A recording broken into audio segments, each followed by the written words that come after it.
The sheriff looked me dead in the eyes and said, "He's gone." They packed up the search dogs, folded their maps, and drove off like it was just another shift. My wife stood on the porch of our cabin, arms wrapped around herself like that could keep her from breaking. Her voice cracked through the silence. "You were supposed to be watching him." She didn't wait for me to respond. Just walked past me, suitcase in hand. She didn't even look back. Our son, Evan, had been missing for 3 weeks and they gave up. Everyone did except me. I used to believe the woods were safe. We moved out here to give Evan space, room to run, breathe, grow. No traffic, no sirens, just trees and wind and time. We were happy once. I remember Evan's laugh echoing through the trees as he pushed that tiny blue tow truck down the trails. His mom would sit on the porch reading and I'd be chasing after him, pretending to be the bad guy car. We were a family until that day. I'd turn my back for maybe 3 minutes. A text, a stupid text from my contractor. When I looked up, Evan was gone. The woods didn't answer when I screamed his name. No footprints, no torn clothing, no signs of struggle. Just gone. Sheriff said animals drag kids off all the time. That statistically he wouldn't have survived the first night. But something never felt right. The gate was still locked. No signs of wildlife, no blood, just silence. And my wife Rachel, she pulled away from me day by day. Grief turned to blame. Blame turned to contempt. Then she left. I searched anyway. Every damn day. Then last night I had a dream. Evan standing under the cedar tree near the South Trail, holding his toy truck, eyes wide with fear. He whispered, "Help me, Daddy." I woke up before sunrise and went back one more time. I found it buried in damp leaves beneath that same cedar. The blue tow truck, muddy, scratched, but unmistakably his. My hands were trembling as I picked it up. And then something shifted. A tiny piece of paper folded tight fell from the driver's seat. Crayon, thick and shaky. It read, "Help me, Daddy." And below it, in smaller letters, he took me to the green door. My heart stopped. Green door. No one but us lived within 20 miles. Except God. Except Gary. Gary was our neighbor across the ridge. Retired, polite, quiet, harmless on the surface. But there'd always been something off. He never talked to Evan. Never waved. And one night months ago, I caught him just standing in the tree lean watching our house. He smiled when I spotted him. Didn't even flinch. Just turned and walked back into the woods. I told Rachel. She said I was paranoid. I went home and pulled up the topo maps. There it was, Gary's hunting cabin. Not his main house, deeper into the forest. I'd never been.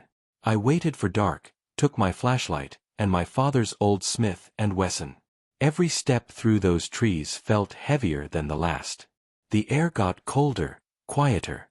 Then I saw it, a shack buried in brush and rot, and on it a green door. My breath caught. I approached slow. The handle turned easy.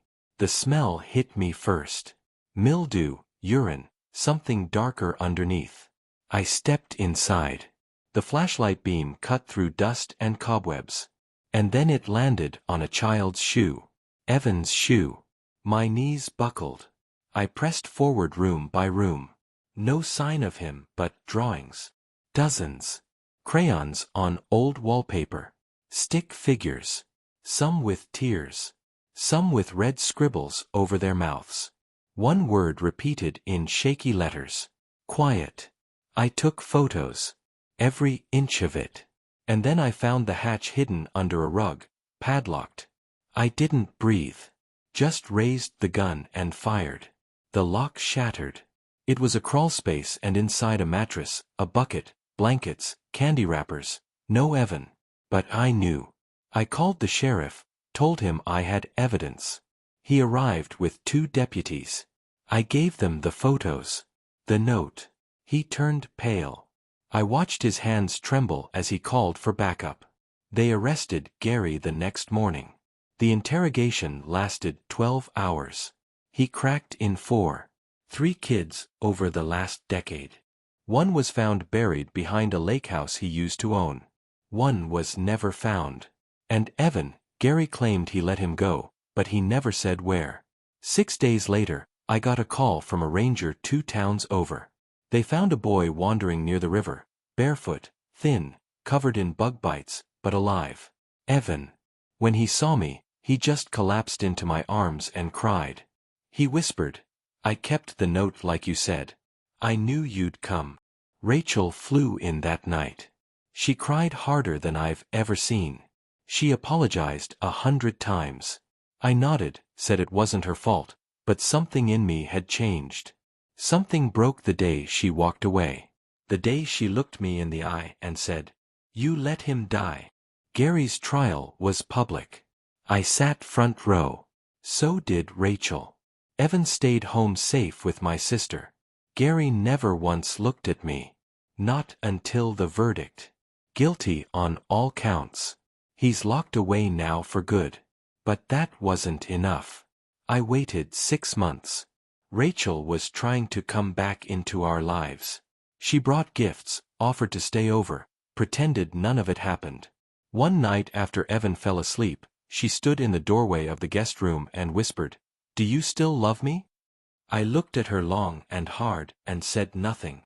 Just handed her a folder, photos, the note, everything she never believed.